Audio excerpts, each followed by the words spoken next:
Right.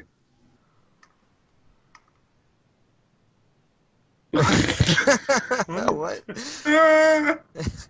You're on mute, Nate. We can't hear you. You're on mute. We can't.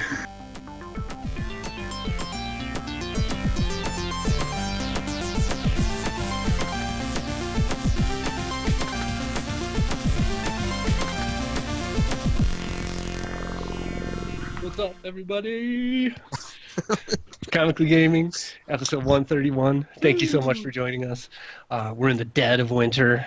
Jeff and Corey are living in Midwest hell right now. Yeah, It is Midwest. Cyclone. yeah. Dirk's enjoying 70 and 80 degrees. Yeah. 40 inches of snow. I'm somewhere in the middle there. So anyways, it was 80 yesterday. this week it's Anthem week. Jeff or Dirk, did you guys play Anthem? No. No? Okay, so that Anthem, you guys, it's I great. read that review, and I just it kind of ruined it for me. And I shouldn't let reviews do that. I know that, but it killed my hype a little bit. I love it. To me, like, here's what I don't understand. I haven't read a lot of reviews. I've read a lot of headlines, and it seems like people are bitching about the story a little bit. And, like, to my mind, like, that is a valid criticism. Like, the story is stupid. When people are talking, the shit that they're saying is stupid. And I feel like for a BioWare game, I'd hoped that would be, like, a really cool part of the game. But that being said, like, that's not the story to me. The story is when me and Corey and Oliver are going on a mission and some shit goes wrong and some giant comes in and stuff. Like, it's one of those kind of games. And it feels awesome. Like, the controls feel awesome. I feel like it's so fun flying around, coming in, hovering, doing some elemental damage, machine gunning some dudes out. Like, I don't know. Corey, you agree? Like, Let me ask you. Sure. Would you feel that way if it wasn't multiplayer? So I would enjoy it. It would get boring if I had to do it just hallways of that by myself. That would be a boring game. Gotcha. But I feel like that's a moot point because the game is only multiplayer. yeah, right. I mean, it's not even there's not even an option to play by yourself. Even free roam, they put you in a squad. They match Right. But, yeah, it's. But yeah, I loved it. It's great. I mean, once shit got heated in there, and just when each of us had busting off our supers and throwing our different types of grenades and stuff, we're like, who the fuck did that? That was badass. It was really fun.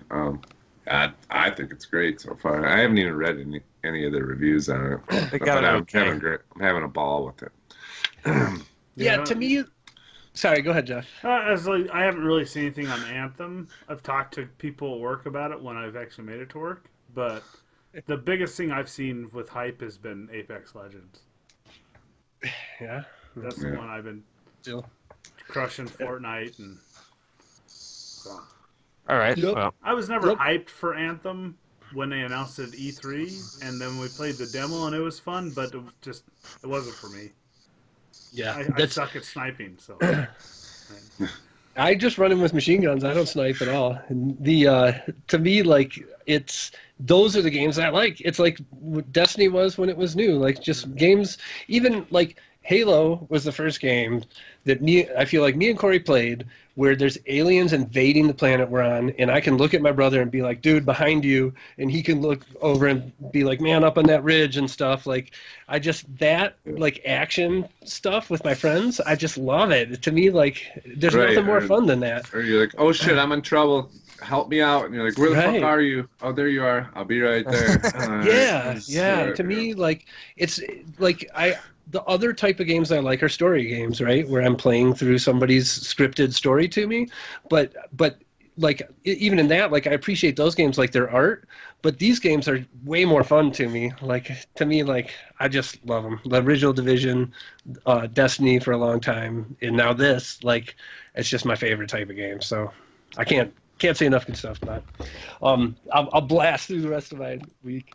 I'm playing Walking Dead Season 3 because Season 4 is about to end, and I want to catch up and finish out that story. I hate it so far. I'm the first episode in. Really pissed that you're not climbing it. You know, it's stupid to me, and I hate that, like, the choices that she makes now, like, aren't my choices anymore. Like, I hate it. Yeah, I'll keep playing it. I'm going to keep playing it for sure. Reading a lot of Fables. I haven't said it enough. Like, Corey, Jeff, you should read Fables. It's really, really great. It is. And anybody watching, if you can get a hold of some used Fable books or find some issues online, they're fantastic. Anybody seen What We Do in the Shadows, the movie? Any of you all? No. They covered that on a Scary Thoughts, right? Did they? I haven't listened to it yet. If they did, it's really great. It's a movie. It's a comedy about vampires, and it came out in 2014. Yeah. It is great, really great. I suggest it also to everybody. Yeah, I had a great time watching that. Who's in that? Nobody I ever heard of before. Nobody famous. It feels kind of I think on purpose, but there's some weird special effects and stuff in it too. Folklore. Have you guys heard of Folklore at all? Yes, I want to see it so bad. So it's like 6 short stories that each of them take a different type of Asian horror and make a short story about it. And the first one was really good. I would definitely recommend it after the first one. HBO. Yeah. It's all Eastern horror. Yeah, each one's different. It's, you know what I mean, but they're all Eastern. It came from HBO Asia. Yeah, correct. Started watching Russian Doll because everybody's talking about that. I just watched the first episode of Russian Doll, and it was I probably will keep watching and see what happens. And then I'm turned off by that. Did you watch it? I've tried. Yeah, starting to watch it a couple times, and I don't know if I just don't like that actress from the American Pie or whatever. Which one from American Pie? The one that's dead inside, Tara Reid. Not Tara Reid. No. Mila. I don't know. Yeah. I'm not sure which one. Mia, but anyway, go ahead. Anyways, is I. Cough. Sorry. And then the last thing is True Detective. I know when I had watched about 3 episodes into True Detective, I was very excited about it. Yeah. That has since been tempered. I'm 1 episode from the last one now. We're current on it, so it's actually coming out tonight. It's not bad. It's still good. The acting performances are still great. It's just almost like Red Dead Redemption, or almost like, to be honest, Kill or Be Killed. The pacing is super slow, and I feel like the episodes, like if you're watching an individual episode, not a lot happens, and it's way more about style than it is about like the story. But then they always kind of leave you like with one thing that they kind of hang on you or whatnot. I still enjoy it, but I'm not like. To me, season 1 of True Detective had a couple of the coolest action scenes that I've ever seen on television. In season 1, there was one where they go through the projects, and it's a one-cut shot that is just really super awesome.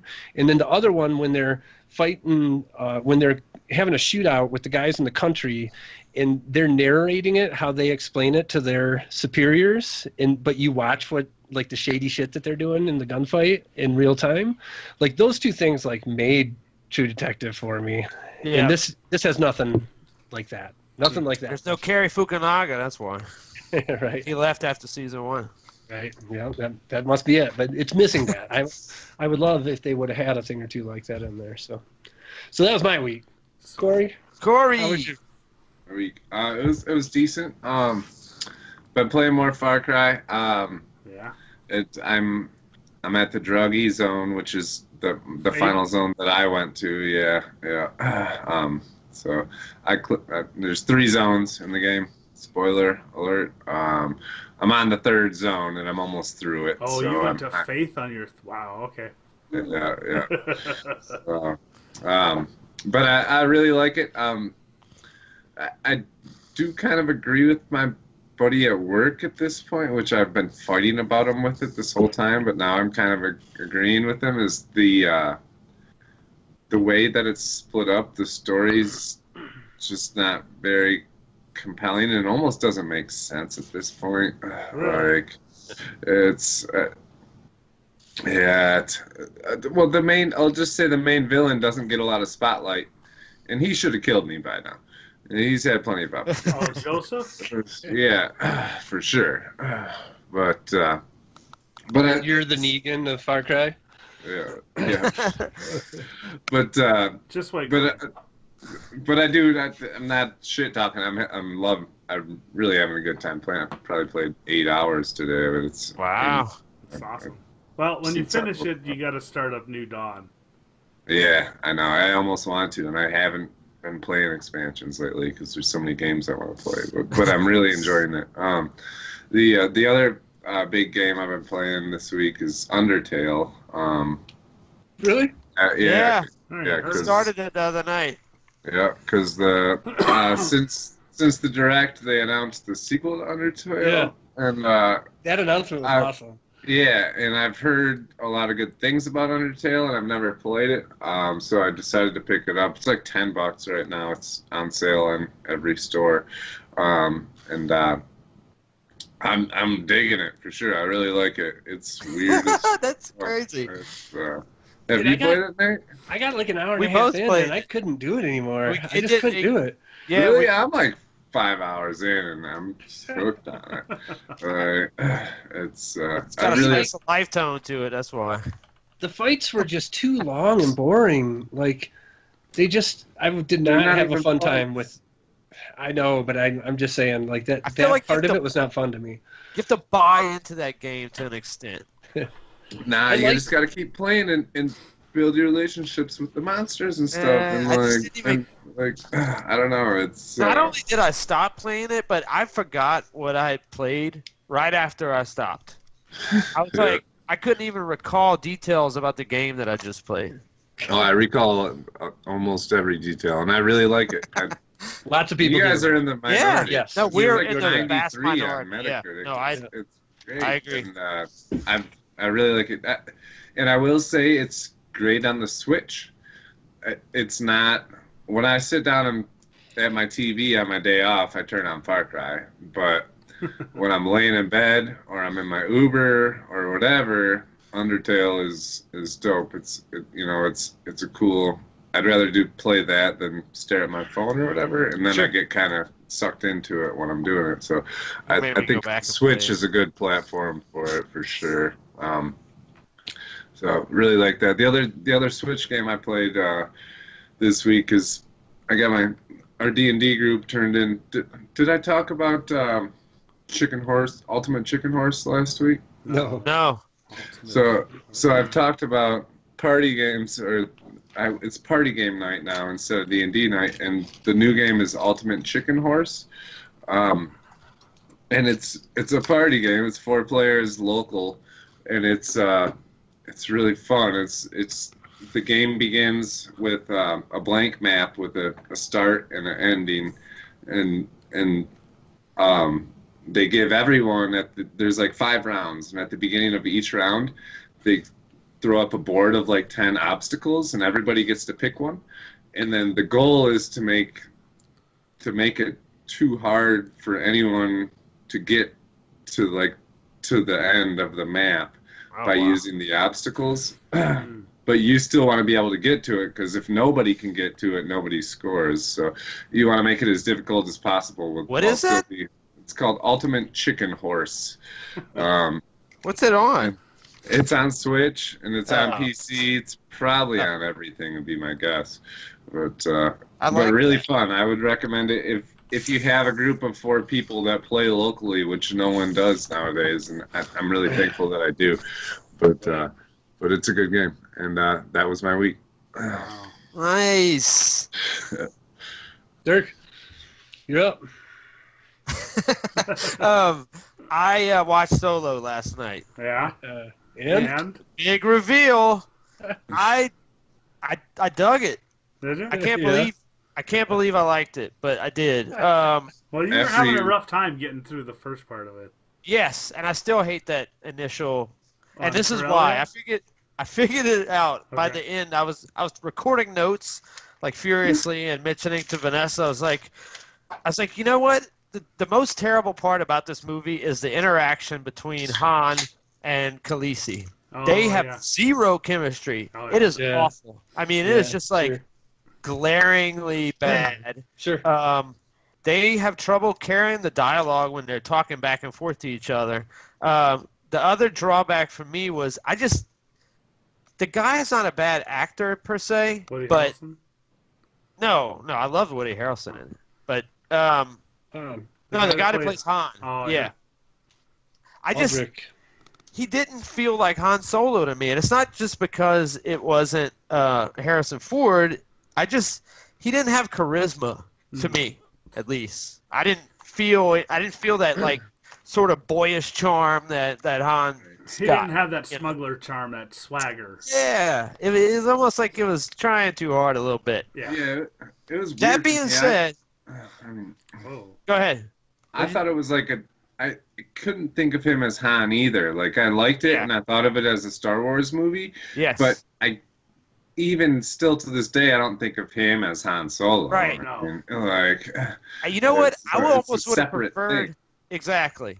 If Chewie had not been involved, I would have preferred him just being a different character and reading it as a Star Wars film, like in the universe of Star Wars, because that's what I liked about the film. I liked the costume. The costumes were completely on point. Yeah. I mean, great action scenes. I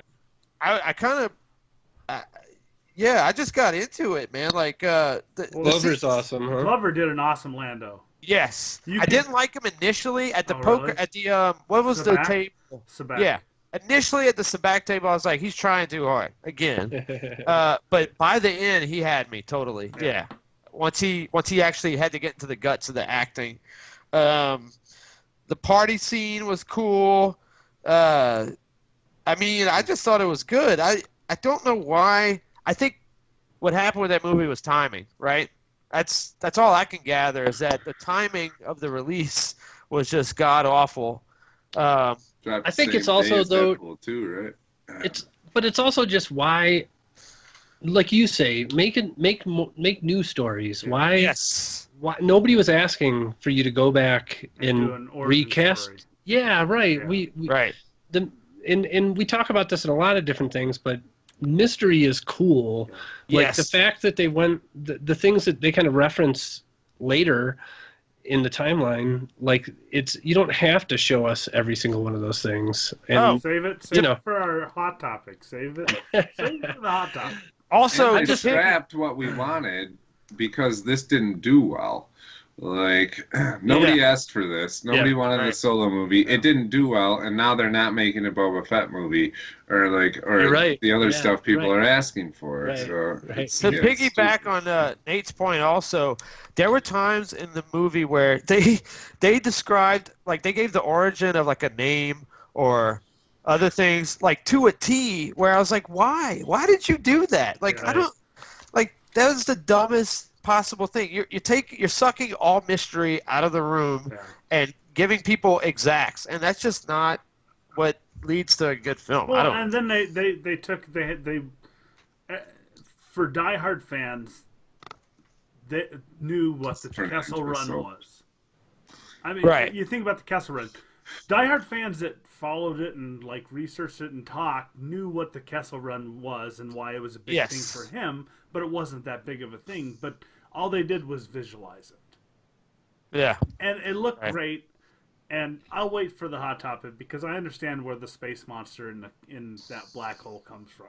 I understand where that comes from now. All right. I do. I figured it out. I'm surprised you like it, Dirk. I thought for sure you were going to say how I was much ready to hate, dude. I was so ready to hate. But as it went on, it slowly won me over. And I was like, wow. You know? Do you like, my opinion is still, it's the worst of the new movies. Yeah. It's way better than the prequels. Yes. Like, do you agree with that? I'm going to go a little bit further. I liked it way better than Last Jedi. Did you? Okay. Yeah. That's cool. Nice. All right. Did. I did. Last Jedi discussion for like 8 months. Yeah. I'm going to go back and watch Last Jedi again outside of the theater because maybe I have a different opinion. Well, just wait. We'll get to it. We'll get to it in a couple months. Yeah, we're doing our monthly Star Wars film. Right. Watch so it then. I'll watch it then. Yeah. Cool. So I also got Guacamelee 2. Yeah. I know everybody hates platformers. Love it. I love it, Dirk. I love it. I hate them.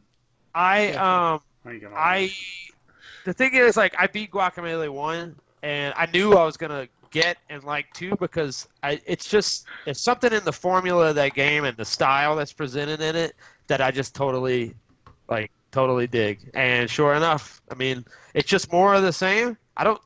They haven't gotten to a point yet where they extend upon the first one with mechanics or anything, but I imagine they will. You can tell the graphics are a little bit better, even though it's that kind of cartoonish 2D, construction paper look. You can tell that it's definitely, they got some money and they're playing around with it a little bit. But I love it. Have you ever played Severed? That's the game they made between 1 and 2. I'm recording it right now. Yeah, Severed. It's pretty good. Yeah, you can get it on your cell phone, and it's probably just as good there, to be honest. Okay, cool. Yeah, check it out. It's good. I like that, man. Yeah, cool. And then we started watching True Detective Season 1 again because my wife has not seen it.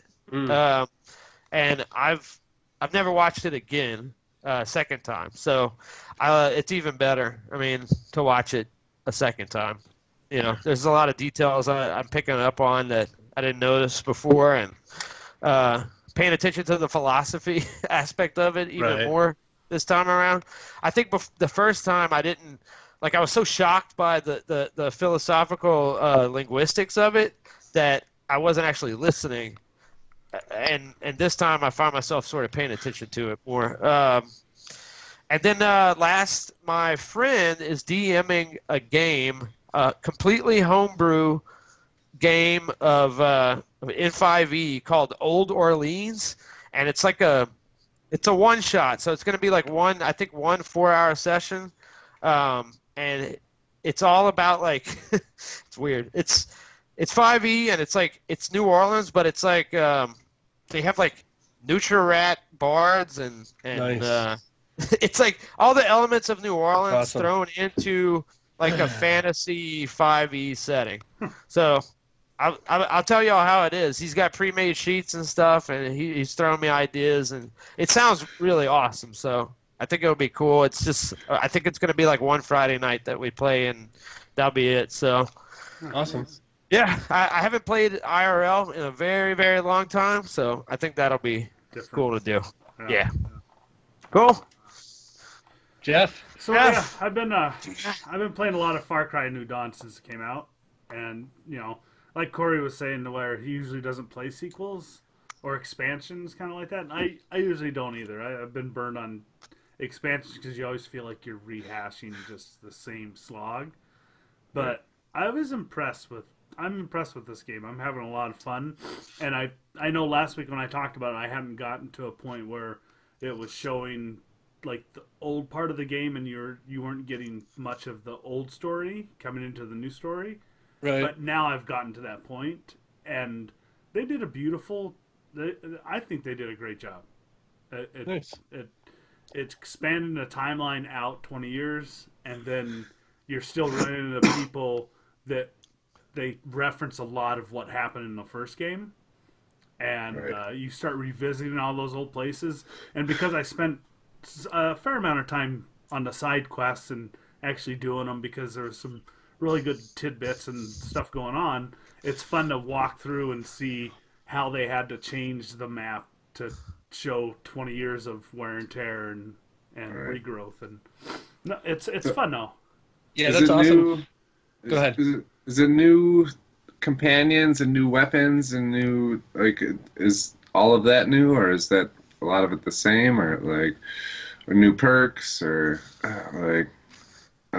that's part of my favorite part about it. It's the companions and the weapons and some new companions. I'm not going to give it away. Some new weapons that are interesting. Perks, sort of. Okay. All right. Shouldn't be mad. All right. It sounds good though, Jeff. Illuminating. I like the time jump. To me, that kind of storytelling, when I think about homebrewing D&D or whatnot, would be difficult to do, or just take a lot of thought and time and stuff. I like that kind of whatever continuation, same area, same kind of people and things like that. But 20 years later, it's cool. It's cool, and I just got to a major turning point, sort of a turning point where the story's changed a little bit and it's interesting, and I had to stop because someone wanted to watch the Oscars more than they wanted to watch more than you. They wanted to watch the red carpet portion of the Oscars, which I can talk about the red carpet. But I tell you what, it's all just as bad as that. But no, it's fun. I enjoy doing the side missions because the side missions are actually in this is where you start picking up references to the original game, and cool. it's really cool. And so because we're locked in snow, where we have 40 inches of snow, and it was blowing, it looked like Hoth outside today. I swear to God, dude, it's you don't have to live there. Blowing snow, and we took our son to see Lego Movie 2. Was it good? No. No? Did you like Lego Movie 1? I did. I really liked Lego Movie 1 because it was new and fresh and exciting, and this was just bad. Yeah, it's crazy to me, Jeff, that I'm assuming from what you just said there, like what was cool about Lego Movie 1 was the big reveal, right? Yeah. When that happened, that was awesome. And in a way that Lego Batman had nothing like that at all. And I assume that Lego Movie 2 has nothing like that at all. No, because because in Lego Movie 1, them using puns and play on words, you didn't catch it until the reveal. And then you're like, oh my God, that is awesome. That makes sense. In this, it's just corny. The play on words are so bad that it's just, you just do eye rolls. And yeah, I'm sorry. They throw in some like adult humor, but go ahead. To me, like, they need to do a different cool thing. They do. Right? Like, they can't just do the same thing because you already know what it is now, right? Like, that was what made the first movie awesome, right? Yeah. Right. Yeah, totally. So it just failed, and my son liked it. He's like, "Oh, that was a great movie." I'm like, "Well, you're 6, so." But I'm watching. So you're wrong. I'm watching him, and he's bored. Half the movie got really slow a lot, and it became more of a coming of age of siblings, is what it really was revolving around. So. Yeah, no. Wait for it on Redbox. I won't even watch it. I'm so done with kids movies. Because everything is not awesome with that movie. Well, it's a shame that they had to, like, the legacy is ruined. They should have just stopped after the first one. They should have. They should have. And the cast, you could tell, was tired, and they were doing it because they were contractual obligations to do it, and they didn't care. So I'll never watch that. Yeah, it was an hour and 47 minutes of my life I'll never. Even the credits were fucking long. I'm like, Jesus Christ. What's your score? Oh, Jesus. 6. 6. Okay, so not too bad. No, it was a 6 on mine. Is like, why? Yeah, Jeff gives everything nice. No. But what's a 4 in your book? A 4 would be Spice World. Are you knocking Spice World? No. Spice World. I actually paid $1. I paid $1 to watch that movie. And I wanted my $1. Spiraling out of control quickly. It was bad. How do we all know what Spice World is? That's pathetic. When a 12-year-old looks at her mom and says, that movie sucked, you're like, gee, thank you. No. So tell me what you want, what you really, really want. I'll tell you what I want. I want a Oh my God. Okay, can we end this now? Yeah. You got anything else, Jeff? I don't want to. No, cut you off. I played a lot of Eve too. So. All right. Cool.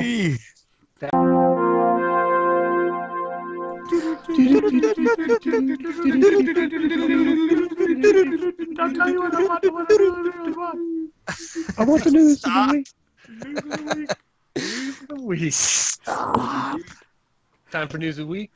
This week Number 5, we got basically a pile of old school CRPGs coming to current consoles from Skybound, the Walking Dead folks. Like it's crazy. I'm dead. I feel like I don't know. Anybody else played these? Baldur's Gate, yeah.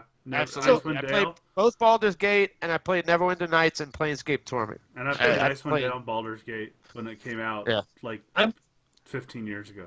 What is this? I'm super... I don't understand what this is. It's all D&D campaigns. They're old computer games. Yeah. People talk about Baldur's Gate as being like one of the classics of all time, like point and click, move your party around a map, fight, almost like Diablo, but not action-y, like very RPG style. Yeah. They call them CRPGs, is what they are. And these are like all the classics that everybody talks about. Or what? No. Yeah. Well, no, they haven't really said. They just said they're bringing them all up. And this year they're coming. So you assume that it would not be remastered, but just be kind of up-resed or whatnot for current, systems. But it's like I feel like these. I'll be curious to see how they do because I bet you that the gameplay will feel super dated. But I feel like for people like me and Corey who just got into D&D this year, like this is the lore. Like, yes, that's the selling point on the game. Right. That is why people play it. Yes, it is the best experience outside of actually playing D&D, like in a traditional RPG in a video game format that has been published up to this point, but with D&D lore. Because you will die a lot. Your party will die because you can change it up. You can change it between a turn-based combat or you can do free-flowing combat, and it's just a free-for-all. And you party wipe a lot when you do that. But Planescape is awesome. You can sit there and it's the same thing of set up your marching order. What type of marching formation do you want? It's just like Pillars of Eternity and the other one. I should have watched something about this because I have no idea what the fuck you guys. Check it out. It's all from 2E. Yeah, it's all from 2E, man. Like all of that shit. It's fun. This is like early 90s, like late 80s. Like Dirk says, it's outside of the game. This is the most lore in any type of media that you can get. Did it start with the game? Like, was this stuff created? Yes. Dungeons & Dragons made it. I mean, I don't know what company they gave it to, but Right, but were there books about this before it? Or were these... Yeah, games? like... Well, Icewind Dale takes place with, like, the Drizzt. Jordan. It's the Drizzt. It's 4 through 6, right. And Planescape was 2E setting. It was new to 2E. It's a campaign setting in 2E. Okay, and these games are like board games? No, it's top-down view of watching a dungeon crawl with your party, and you have to... It's like Diablo. Yeah, it's kind of like Diablo, but not hack and slash. More grid-based, Or Pillars of Eternity. It's more turn-based. Pillars of Eternity, Divinity. Yeah. Like... Okay. Along those lines, it's the grandfather of those games. Yeah. That sounds cool. Yep, totally. Number 4, blasting through it. Punisher and Jessica Jones canceled, axed. We had hoped that wouldn't be the case, but it was clearly the case.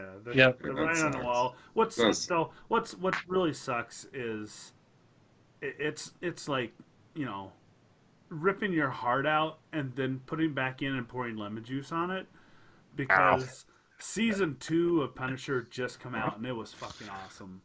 And for them to do it because of just money talks and corporations suck penis, it's just.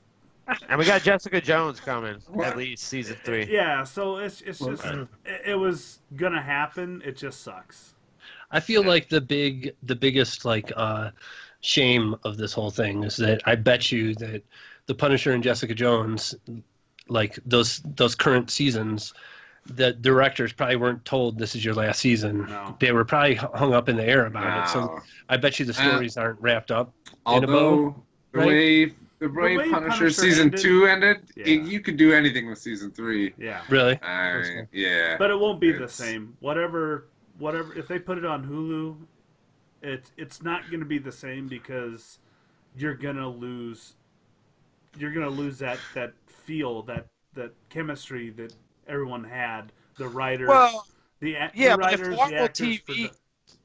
if Marvel TV is still handling it, which they would because they're doing the new shows, they could just bring all those people wholesale. But it depends on their their same contracts. show. It depends on their contracts. Who are they contracted? Who are they contracted with?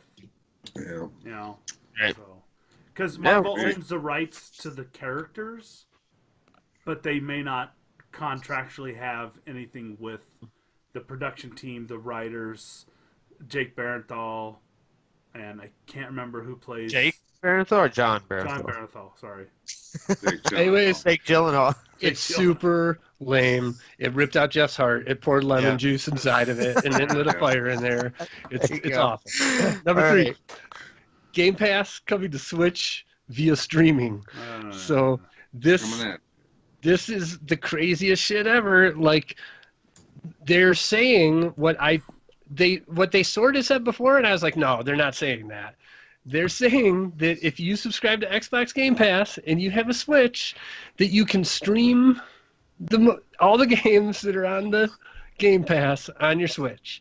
It's rumored that this is what they're going to say at E3. Correct. By most people. Correct. It's crazy. It's insane. Like, to me, it boggles my mind that they would cooperate to that extent. I don't know. It's nuts. Yeah.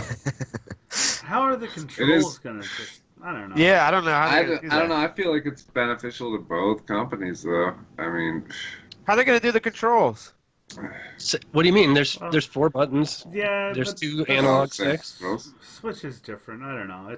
But doesn't Xbox have different placement of all that versus? No, not if you get a Switch Pro controller. I don't have either. This is the Switch controller. Yeah, it looks like an Xbox. It has all the buttons. Yeah. Why couldn't they just? Okay, I didn't know that. I thought the Switch was just like Nintendo switched the placement of the A and B button, and they're swapped. Yeah. And B is cancel, but B for it takes a long time to get used to it. It sucks. I didn't realize Switch had a controller like that. Yeah, it does. Pro controller. So, they're really nice. They're expensive though. They're $70. This is why I don't understand why they would do this, because for me, then I just get a Switch. Like, if I don't have either, why would I get an Xbox where I don't get Nintendo games versus a Switch where I get Xbox games? Like, it doesn't make sense to me that they would do it because of that. Well, it seems like Microsoft's leaning less towards console sales. And more just towards been their moves lately. They're trying to get their games on every platform and make them exclusive. And they're even with these leaks that we're talking about here, the base console doesn't even have a disc drive. Hold on, that's the next one. Hold on. Oh, sorry. Number 2. Number 2. Okay, now. Just rolling a 2. Next. Doesn't even have disc drives. So, I mean, it seems like Microsoft is kind of leaning away from their console sales. It's funny, like, I wasn't seeing that, Corey, but number 2 is that the rumors exploded all over the internet in a way that this is most certainly for real. The big sites were reporting on this, and they get sources and stuff. So the next Xbox will have 2 different models. One will be like the premium one that'll probably be $500-$600, and the other one won't have a disc drive and will just be either streaming or downloading or whatnot. I saw they said that one will have a 1 terabyte hard drive also, which still isn't big enough. But it does make sense. It makes sense that they are slowly leaning towards getting rid of disk drives and physical media, because a majority of laptops that you buy that run Windows do not have a DVD drive anymore. Yeah. And there's less physical media. Never used mine. PC games are not sold on the shelves like console games. Yep. And even now, console games are going, I download all my media. I don't buy a physical disc anymore. I think, Dirk, you buy discs, don't you? Occasionally. Only one of us, I trade them back in. Yeah, I trade them back in. Get credit. Yeah, I think that it's just, that kind of makes sense that you don't want they don't want to have to worry about physical media because it lowers their cost. It lowers their cost of producing a game by that much more, where they can just get more profit.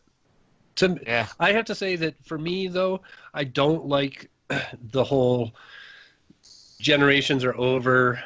We want to have this. Here's the high-end model. Here's the low-end model, and it's just you can play potato mode or you can play the fancy mode. Like, I don't like that. And if Sony goes the other way and like, nope, the PlayStation 5 is the bomb. It's so much better than last generation for all these reasons. Like, and it's I'm going to compatible. I'm going to keep. That's where I'm going to spend my money. Like, if you tell me that. I don't know. With the Microsoft model, I'm going to have to buy a console every 2 years, and I'm not down with that. Like, there's no reason for it. They're just trying to ape cell phones at this point and get your money for whatever. Like, to me, that doesn't have a great feel to it. All right. Cool. Number one. Breaking news, right? Almost. Breaking news. Alert. Good old Amazon France. They spoil everything for every type of media, and they threw up the new D&D book early, right? You roll your 20 right now. Yeah. We lost our white flag. Ghosts of Saltmarsh is the new French fans. I am French. I love y'all.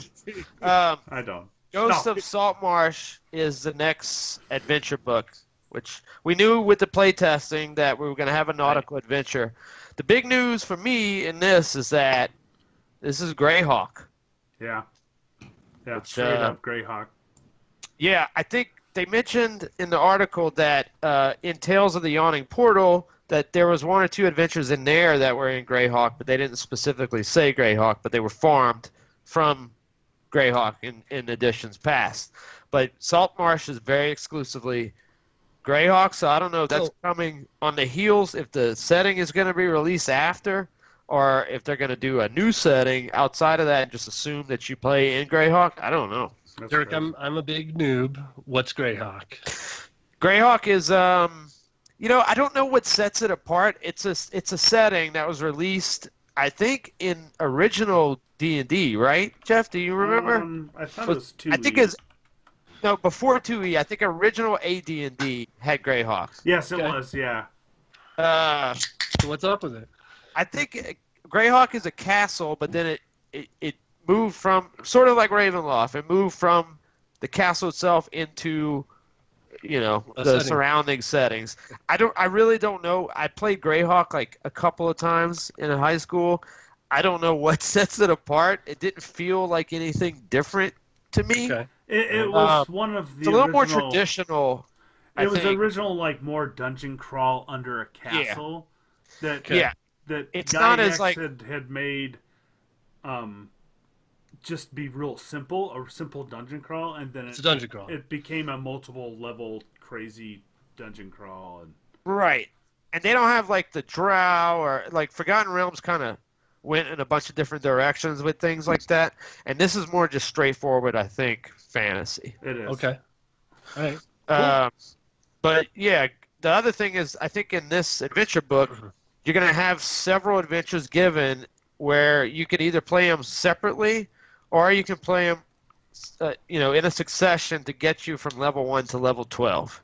Level 12 is the final level in the book, apparently. So that's cool. Yeah, right. The cover art's awesome.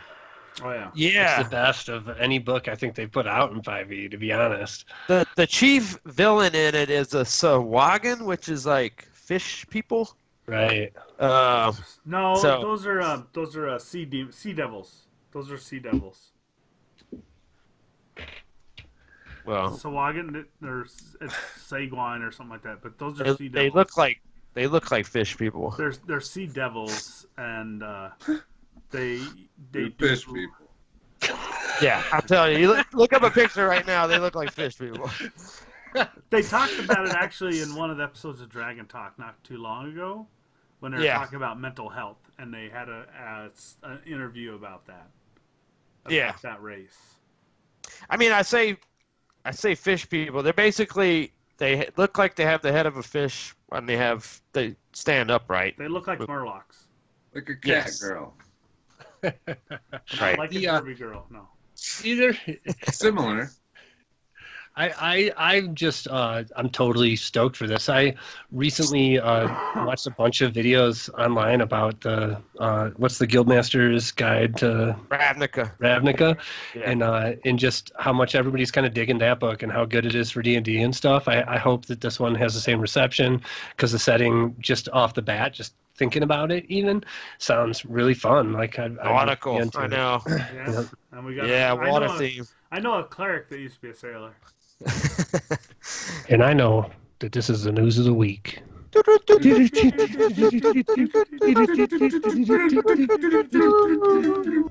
over to digitalanddice.com to listen to shows like Hazardous Endeavors, the SGO Files, or the Digital Dice Podcast. Whether you're a fan of podcasts, enjoy watching people play D&D, or just need a way to waste some time as the universe slowly cools and slides towards its inevitable entropic end, Digital Dice has you covered. Hot topic. Hot topic. Time for the hot topic. As we've talked about in the past, this year leading up to episode 9, once a month, the hot topic is going to be the Star Wars film order of release. We're kicking off the discussion right now. A New Hope. I have a buddy who I hang out with on Wednesday nights over at Garage Night who refuses to call it A New Hope. He only calls this film Star Wars. Anything else beyond that, like he's a nerd for Laserdiscs, and he's got the original one where it didn't even say A New Hope in the crawl. It just said Star Wars there, and so yeah, he gets really angry about that. That's Board Game Adam, Pokemon Go Adam, who hangs out. Yeah, I know him. Right. What up, Adam? What's up, Adam? So, anyways, this is it, right? This is the one that started them all, 1977, right? Flash Gordon was out before this, you know, and then this movie came out and changed everything, right? Like, changed really special effects, changed visual effects. Yep. It changed how sound mixing and sound editing was done. I mean, it created a lot of stuff. Nate, correct me if I'm wrong, but did they not have people lining up before the film was even released, waiting for it? Actually, no. I don't know. I was 1 year old. I heard that they did. No, I read it was pretty quiet, right? It was because they had some diehards lining up. I'm gonna pull up the photos. The original trailer, if you watch like the original trailer, if you watch the original trailer of Star Wars, it's if you showed it today, people would be like, "That movie looks terrible. This is the dumbest thing I've ever seen." So when at first you had like some people that watched it, but it was all of a sudden word of mouth that caused it to spread and become. But all of I'm a sudden saying, crazy. And I read this. I'm dead serious. They actually had some people lining up at the theater in full anticipation. I don't know where they got their information, but in full anticipation of the film before it was even released. It was probably George, paying off people. Yeah. My thing with A New Hope is Luke is very whiny. He absolutely fucking whiny, dude. Oh my god. I can't handle it. Because I watch A New Hope so many times. I'm always like, alright, I'm going to watch the original trilogy, start with A New Hope. So I've seen A New Hope like way more than any of the other movies. Because I always start with it. And every time I'm like, God, Luke is such a whiny little bitch. He's got to go to the Tachi station and pick up power converters. Come on. I will say, it's the one that snags me every time. Like, if any of them are on TV, like, New Hope always snags me, and I'll sit down and probably watch it almost every time. Empire's the one that is the one that gets me. I mean, it always has a place in my heart. Even rewatching it the other night, I rewatched it again, much to my wife's chagrin. She's like, "You're watching it again?" I'm like, "Yeah, I got to watch it for the show." She's like, "You have it memorized?" I'm like, "Yeah, but I might catch something I missed before," and I did. You did. Oh, you did. I caught some stuff but I was looking at it a different way. Trying to be analytical. I was very analytical this time watching it, and some of it was. I have done. Some of it was sort of not shattering nostalgia, but I was like, well, would this film actually stand up today if it came out with the level of acting and the quality of actors it had on it? And their only shining star would be Peter Cushing that played Grand Moff Tarkin and Alec Guinness. I'll say Harrison Ford's way better than the rest of them. He was. Harrison Ford was really good because he had done American Graffiti, and that's why he was casted into this. But I think he's good because he's a good actor. Some of the things Yoda is pretty decent. Yoda wasn't in this one, so. Oh, no, you So you think about it though, is they edited the film in a way that the audience would accept the storytelling. And after watching it again, I'm like, would the audience today really accept the storytelling style that Lucas did? I mean, he did some groundbreaking stuff. He used some old school cinematography and film editing with the screen wipes going up, which was kind of cool because it introduced you to the new scene. It was really good. But if you actually think about the dynamic, it's a really good paced movie. But the pacing's perfect. The pacing's really good to keep you involved if you'd never seen it before. But it's leaving a lot of things open to, well, is there more backstory why they want to do this? Why all of a sudden is this young farm kid all excited to fucking... And Obi-Wan's like, may the Force be with you. And then before the rebels fly off to destroy the Death Star, spoiler alert, we can do spoilers in these discussions. Just assuming you've seen the movies. Because all of a sudden Han Solo is like, may the Force be with you, Luke. And what I noticed this time I'd never paid attention to was after they escaped the Death Star and rescued Princess Leia, Luke and Han are having a conversation in the cockpit. And it was very 70-esque, two guys rivaling for the affection of a female. And sister, but you don't know it's his sister. But it was just interesting that the dialogue was very of that time period of how dialogue was made and shot, and it was kind of weird when I took that shot out of context and just analyzed it, and I was like, this is really uncomfortable, actually, because I know what happens, but it's just not right. And I'll say one more thing. I'll let Nate go, because I've been talking a lot. So when I talked about Corey, when we were talking, not Corey, but Dirk, when we were talking about the Solo movie and the space flying monster in that black hole in the Kessel, during the Kessel Run scene, that was a callback to the little creature within the trash compactor that grabbed Luke. Nice. Cool. Nate, what were you saying? I'm sorry. The only thing, I was looking over all my notes here, the only thing that I have left to add at this point, well, I got a few different things, but the main thing is Han Solo at one point refers to Obi-Wan Kenobi as a space wizard. Yeah. And I love that. Like, to me, like, that sums this all up, right? Like, I recently watched Dirk, you were recommending Science fantasy. The WebDM issue about or episode about mixing in sci-fi and science fantasy, yeah, just to me, like, everything, it's perfect. Space Wizard is perfect. The only other, and the last thing that I'll talk about is the version that I'm watching right now with my kids is the thing that comes up on demand on my television right now. Oh, yeah. And it's special edition, and it sucks. The special editions are so terrible. Yes. And even my kids, like, outside the Han shoots first shit and the Jabba scene that's awful, that's like out even besides all that stuff, like when that chick that sings in the bar. I know, but that's not this one. I didn't see that one. But that's Jabba's palace. When the even like outside of that, when you're just looking over Tatooine and it shows like the new footage of Tatooine, like my kids looked and said, that looks weird. Yeah. And they're right. Yeah. It looks weird. It doesn't look good. Like the original stuff looked better, and he was stupid for doing that stuff. Like to my mind, it makes all the movies worse. In my mind, I was trying to gloss over those points in the movie because I know it so well. And the first time when he re-released it and they showed Mos Eisley and all the extra activity, some of it was fine. But then now watching it after all his other work, and it's like, you shouldn't have messed with this film. You should have left it as you did it, because you were 10 times better director and writer in 1977 than you were in 2000. Because I hate the childishness and the stand-up comedy that he portrayed in the special editions.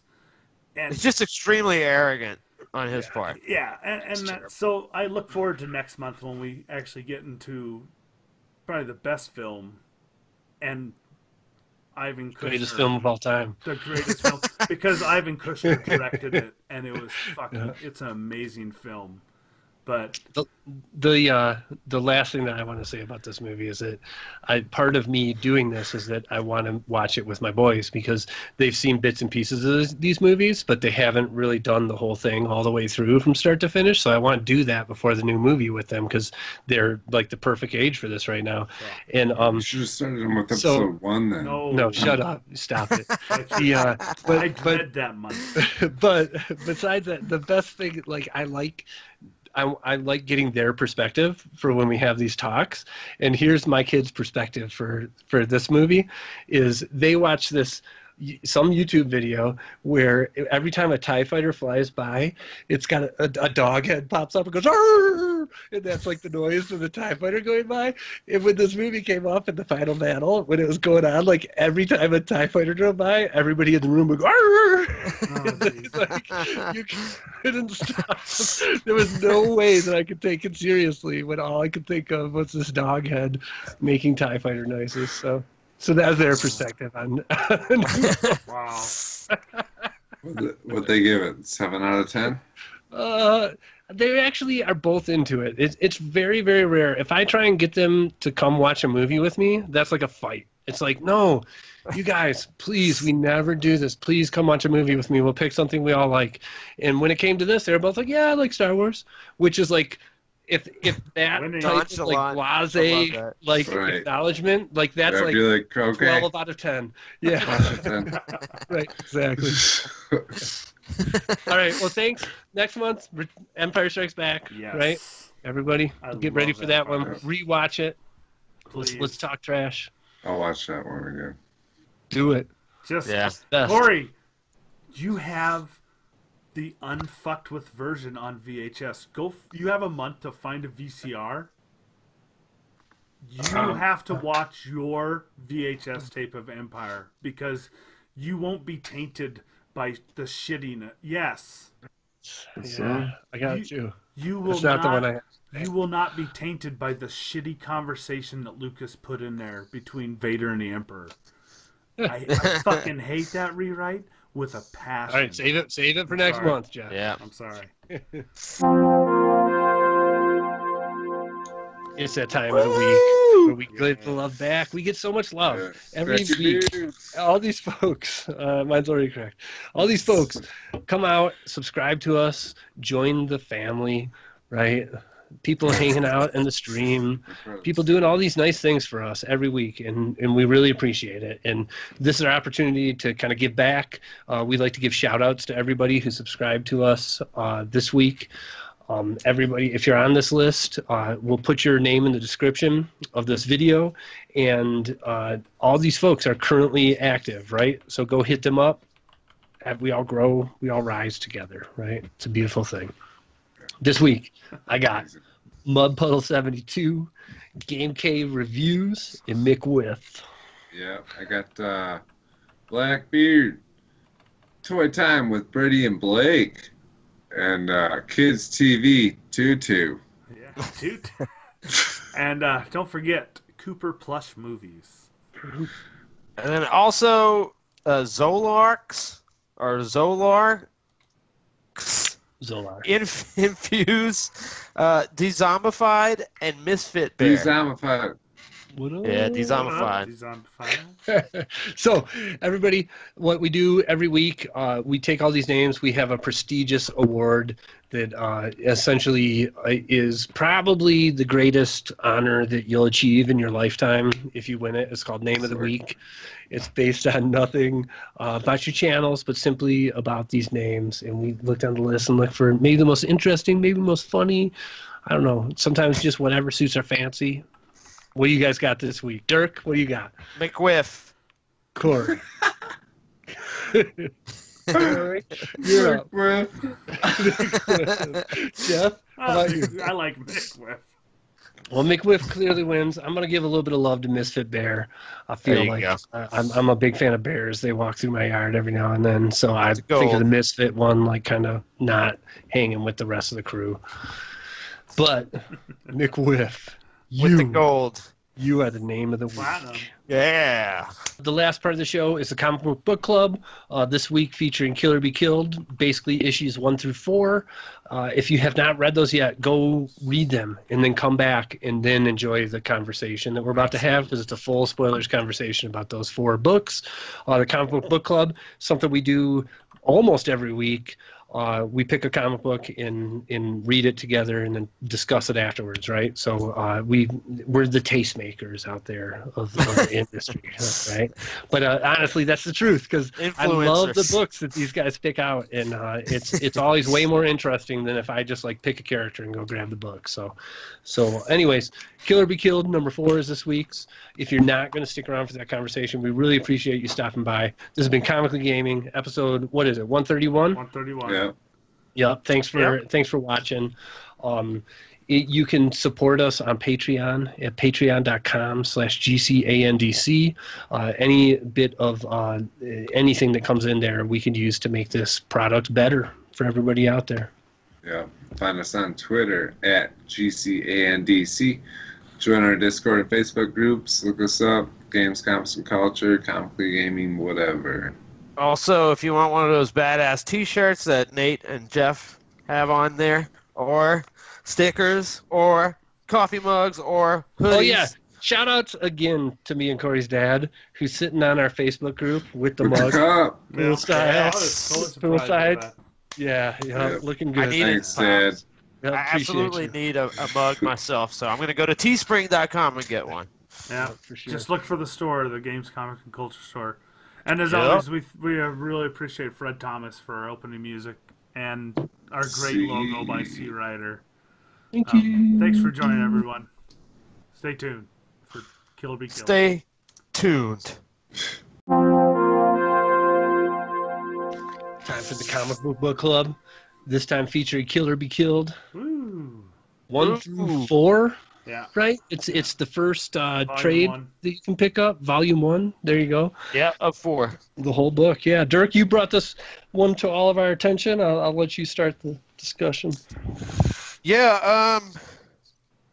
Well, I mean, I've read through it, I guess, the first time, so this is the second time I'm reading through it. I was just realizing as I was reading this how annoying Kira is. Yeah.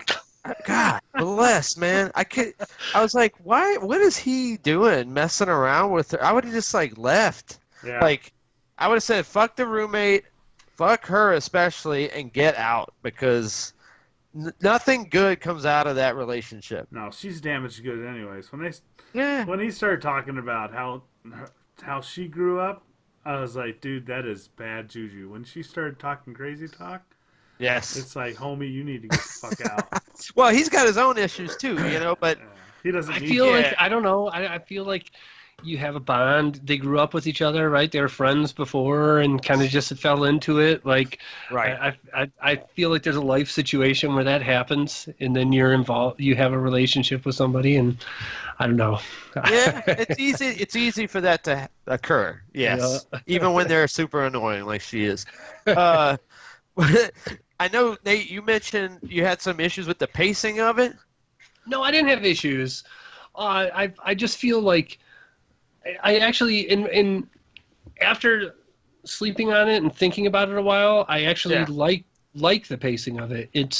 But it is each individual episode is a slow build. Like, it isn't full of action. You know what I mean? If when he does kill somebody, that's pretty rare, and it's more just kind of about like his headspace throughout the process, right? Yeah, and so it's, I don't know, to me, like I like the pacing of it because it's different than most of the shit that I consume nowadays. That being said, like it is kind of I don't know, like it's a slow. It's something that took a while to grab me, right? Like it first just kind of. I know you had mentioned like you had seemed like it was just like each time you're like dying to get back to it, and I guess I agree to that because they're kind of left on cliffhangers for the most part, and especially at the end of this book, is a huge cliffhanger, right? Right. That final panel was like, wait, what? Yeah, and it's full of spoilers, right? So it's the demons in his dad's artwork, right? Yeah, so was he just like, did he just see that as a kid and it's planted itself in his brain, or what's going on? Or did the demon plant himself in his dad's art? Like, that's the stuff that kind of gets me. But yeah, I don't know. The pacing's weird. It is slow, it's different. Is the reason why the demon showed up in her dad's art and he never noticed it before was the demon the reason why his dad did that art? Was that what he had to do to satisfy the demon's requirements? Sure. I can't talk anything about that because I finished the series, but I will say that the pacing is interesting because he keeps resetting and jumping back. Yeah, love it. But I thought that was clever to an extent. I mean, I guess on a reread, it's not as clever. Well, it's just like it's a little bumpier. Yeah. But I remember like I liked the way that it would get recalled, and I don't always normally. I won't say normally, but I don't always like that. But in this case, it was interesting how he strung it along, and I think Ed Brubaker just has a great way of unraveling mysteries. Like he'll give you the ball of mystery at once and just slowly thread it out, and you just get sucked into it. Yeah, I like that. Whenever that happens, whenever he's like, "Oh shit!" Like in the middle of I'm in the wrong spot of the story or whatnot. Yeah. Like to me, like that feels like a genuine way that somebody tells you a story. Yeah. IRL, right? Yeah. I can't think of another example of that in comics, anyways. Right. Well, and I think that if we read it like issue to issue, if you were reading it issue to issue and you're waiting that month before the next one came out, it's a great way to recap what happened in the last issue, and then catch you up to what's going on currently. Yeah. So totally. I think we sort of. You lose a little bit if you're reading it, cover to cover, back to back to back. It's still fresh, but I'm glad because we read number 1, a couple weeks ago, 3-4 weeks ago? Yeah. And so it was nice that, he did that because I'm like, oh yeah, okay, that's what was going on.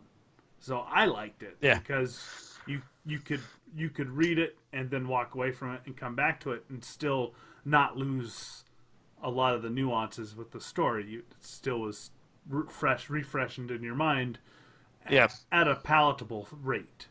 Mm-hmm. Yeah. I thought it was, and it's simple enough. It's not a super complex story. Right. It's just like hard-boiled, vigilante. Sure, definitely. And awesome. The artwork is awesome.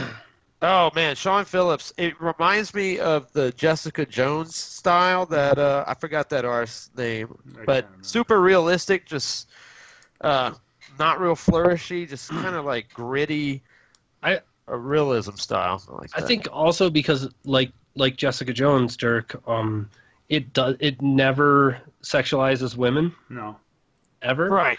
And there's some scenes where there's orgies going on with naked women in it, and I never feel like it's like that. Like no, it's real. I don't know, like 98% of comic book art is, right? Like, yeah. I feel like it does a really good job of that. Yeah. Yeah. It treats him artistically and not as a sex object. Right. Well, it just treats him as another character. Yeah. It's not correct. Objectification and they don't focus on any given part. It's it's just like it's a person instead of an object. Yeah.